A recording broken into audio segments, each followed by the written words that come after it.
Hello lovers of literature. Just as we are talking these days more about the poems that has always dealt with the coldness that lies within ourselves. Similarly, the poem that we are going to read today also makes us think, makes us ponder on the philosophy of life.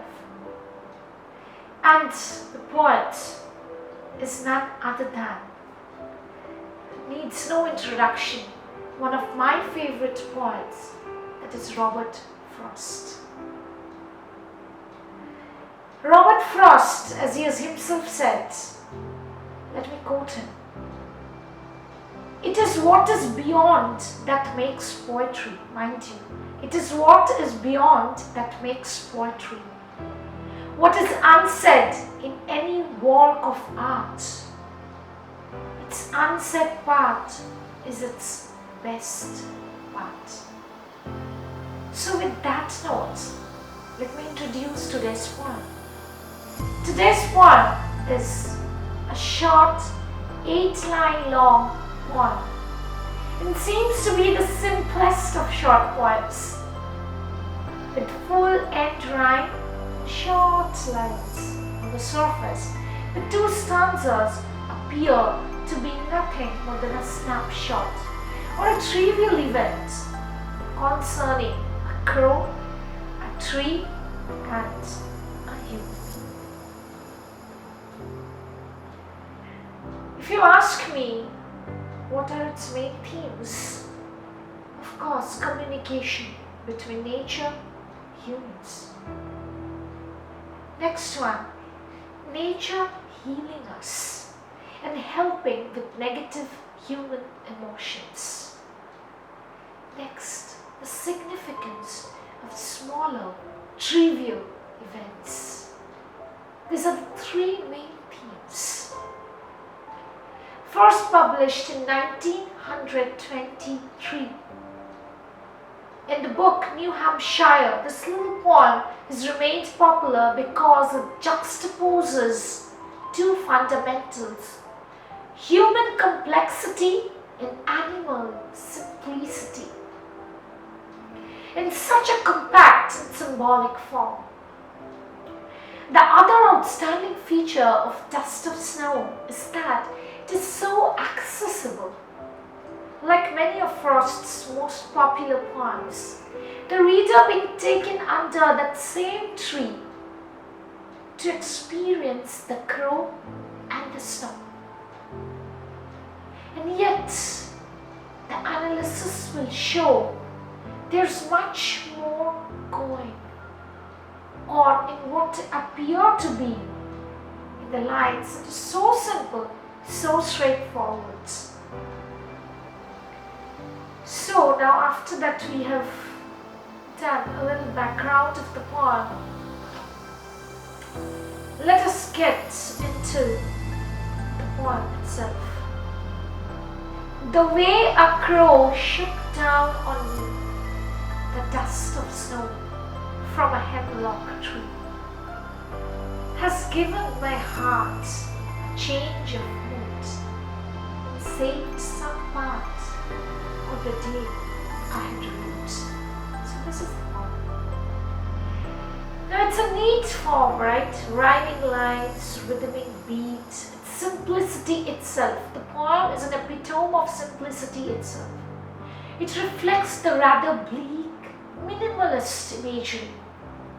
There's the speaker, the man, under a tree. It's probably winter. There's snow on the tree, an evergreen pine called a hemlock. And the crow has happened to send some snow dust down on the man. Whether it falls onto his head or down his neck is unknown because it's not really stated or relevant to this poem for the matter. What is important is the way that the crow makes it happen. But once again, the reader is left to imagine the bird's specific action. Whether it be the crow preening, merely shaking, flying off, or landing, readjusting its feet on a branch, somehow a light dusting of snow is the result, and it lands on the speaker. The actual word is shook, so it could not be understood whether the crow might be shivering in the snowy tree. For the speaker, this must have come out of the blue. The crow's action caused an unexpected fall of snow dust. The first stanza is the speaker setting the scene, but leaving a little bit of guesswork for the reader. The question has to be asked: in what way precisely did that crow shed down the dust of snow? In a comical way, in a mischievous way, or in an indifferent way? Each line runs into the next. Of course, it is enjambment. So giving the idea of build-up which goes on. What is enjambment? I told you long back, right? That there's no end to the line, it just continues. So giving the idea of build-up which goes hand in hand with the rising iambic beat. I'll discuss this iambic beat more. So the first stanza flows into the second, which is the more intimate part of the poem. As the speaker begins to confirm a change of mood, a shift, the crow, traditionally given a bad name as a harbinger of doom and fear, becomes a catalyst for positive change. The speaker, because of the snow dust falling on him, finds himself partially relieved. His day just got a whole lot better, even somehow allowing him to see life from a different angle. There are two crucial words. Notice, Frost uses here, rued and saved. The former meaning the rued, to regret something which cannot often be undone, and saved meaning of course rescue or keeping safe. The word saved is also associated with religion, being saved by Christ, for example. But that doesn't really fit the circumstances of the speaker. Why? Because only part of the day is saved, not his soul. He just mentions part of the day is saved. In a figurative heart changes mood, and this is quite a profound shift nevertheless, and it illustrates the power that nature sometimes has over the human beings. The speaker could well have been stressed out over something, gone for a short walk to try and think things through. Then whilst under the tree, down came the dust of snow to elevate the symptoms. What are the symptoms? If anything, there is a strong case of irony and humor or comedy in the poem. Picture the troubled speaker, all serious, self-absorbed, worrying about what had happened to him a few hours earlier. Suddenly there is a shift. There is a crow flapping from a high branch. Then down comes the freezing white dust to land straight on the sad-faced speaker. So as if it comes as a kind of irony to the grave thoughts that the poet was pondering on. And Isn't it ironic that a creature usually linked with negative aspects, crow, should bring the positive changes? The message is clear enough. Sometimes seemingly insignificant natural events do bring about a change. Being outdoors in nature with all its unpredictability can benefit anyone, anywhere, at any time. So that is what the poem more or less conveys. If you ask me the meter that I have told you iambic beats, the dominant meter, look closely. The poem is an iambic dimeter. Now what is an iambic flute? Consisting of one unstressed syllable followed by a stressed one. See here, the way a crow iambic diameter shook down on me the dust of snow from a hemlock tree. Now again, has given my heart a change of mood and saved some part of a day had rued. So it's like dadam dadam. It's that kind of. One unstressed, the dum. So it's like that. The first stanza has 3 lines of iambic diameter, 4 syllables. Except the 4th line, which has a little change. That is from a hemlock tree. Has given my heart. Another, has given my heart.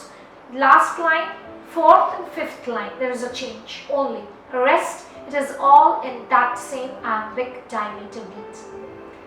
So literary devices, now let's get into this. Internal rhyme and assonance. Note the way echoes with day and in between come change and saved. And shook and dust also on off, hemlock off. So internal rhyme is also there along with the rhyme scheme. Alliteration. Repetition of consonant sounds. Has given my heart. So has edge, heart edge. Saved some part. Saved s part. So these are more or less the literary devices in the poem. So this poem that offers the most simplest presentation of how nature or the most trivial things can make such a significant note in your lives when you expect it for the least, isn't it? You expected it to be the least, and what happens is there is a change. That is what happens in the poem. And as I've told you, it seems to be the simplest poem. But believe me, it is simple, but not in the simplest way. It makes us think. It makes us ponder. It makes us understand that what we do not see is what we need to see. And what we see into and think, for that matter, so important. Is it really important? With that note, let us get into another beautiful short poem of Mr. Frost himself. I can't get over Frost. So beautiful he is. Let's get into another poem, that is Fire and Ice. Now, Fire and Ice is a short rhyming poem Frost wrote in 1920, probably inspired by Dante's Inferno. Canto number 32, the first book of the 14th century Divine Comedy. So he possibly has been inspired by Dante's Inferno, which deals with the subject of sinners in a fiery hell up to their necks, in the lake of ice. So that is what? Fire and ice. Other sources claim that the poem was created following a conversation with astronomer Harlow Shapley about the end of the world. The noted astronomer, when questioned by Frost, said that either the sun will explode on the earth or the earth will slowly freeze. So we have to take your pick from that. Robert Frost, in his own inimitable way, chose both the fire and the ice, not the either or. The poem expresses this dualism in a typical rhythmic fashion, using a modified version of the rhyme scheme known as terza rima, where the second line of the first tercet rhymes fully with the first and the third lines of the next. Please note down this. It's a terza rima, I repeat myself. Second line of the first tercet rhymes fully with the first and third lines of the next. This was invented by none other than Dante in his Divine Comedy. So Frost, as I told you, may have borrowed the idea. In short, both sources sound plausible and resulted in a curious tongue-in-cheek kind of poem. The tone being somewhat casual, understated, while the subject matter is one of the most serious you could think of.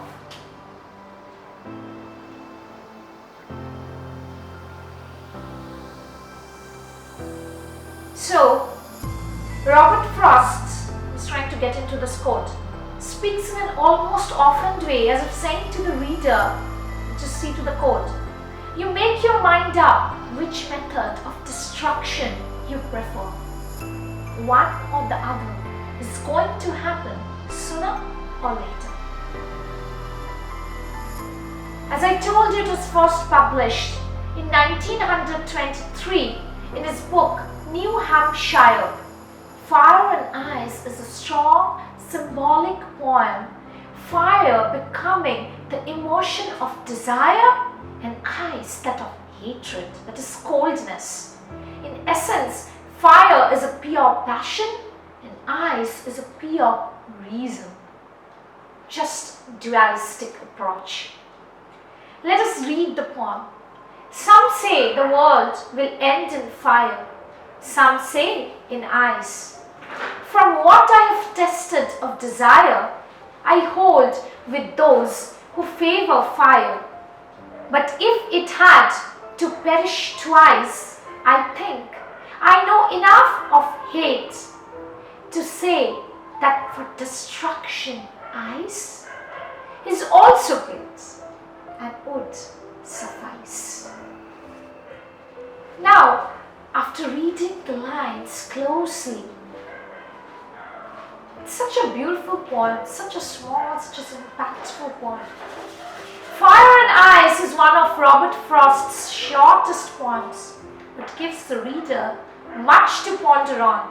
Casual in tone, with cliches, it introduces to the reader the profound idea that the world could end in one of two ways, with fire or ice, through desire or hate.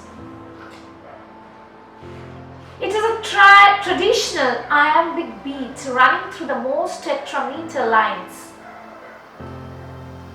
Frost employed a lot, as I told you in the other poem too, and it's that rhythm that could be said to undermine the essential seriousness of the subject. It is the end of the world. The longer lines can be read a little quicker than the short, which means a different tempo for the reader. Lines 2, 8, 9. This is slightly longer lines. From those two alliterative opening lines, the reader is drawn into the rhetorical argument. Fire or ice? What will end the world? These lines are based on mere hearsay, some say. So who says that? Experts? Or any random person, any layman who thinks of that? The third line, along with the fourth and the sixth, reveal the first-person speaker, keen to let the reader in on his idea of things, his worldview. This is a poem of opinion, yes, but opinion brought about by personal experience. Everyone knows the world will end at some time, but no one knows how.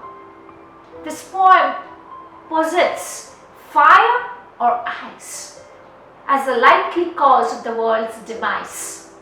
And to bring the idea into the human domain, the speaker links the elements to human emotion. Fire is desire, ice is hate. The speaker says he has experienced both, and likewise he thinks both can be the reason for the end of the world. Delving deeper, if Frost took inspiration from Dante's Inferno, then it's necessary to relate these 9 lines of the poem to the 9 circles of the hell mentioned in Dante's book, and also link the Greek philosophy of Aristotle's ethical ideas about human nature, which Dante's book reflects. Aristotle basically said that to live a positive life, the passions have to be controlled by reason, and that humans were the only ones capable of such a rational thought process, in contrast to the animals. So in the poem, fire is desire, which is passion, ice is hate, which is reason.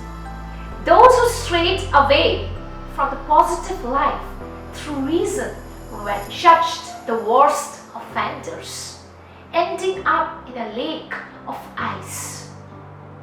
That's what is stated in Dante's Inferno. Either way, the end of the world is brought about by the emotional energy of humans. Frost's poem neatly expresses the ethical scenario in a nutshell. It's a sort of tongue-in-cheek poem which talks about so much with brevity, to such understanding of such a difficult topic. It can be either ways that the world might end. So Mr. Frost, being such a person who can write such substantial thought process in one of his shortest poems, needs no more introduction, needs no more conclusion too. With that note, I come to the end of these 2 beautiful poems by Mr. Frost. I hope you liked the poems, being the simplest, shortest, yet so substantial. So as I say, read in between the lines, stay happy, stay blessed, love literature, and my dear friends, read in between the lines. Thank you so much.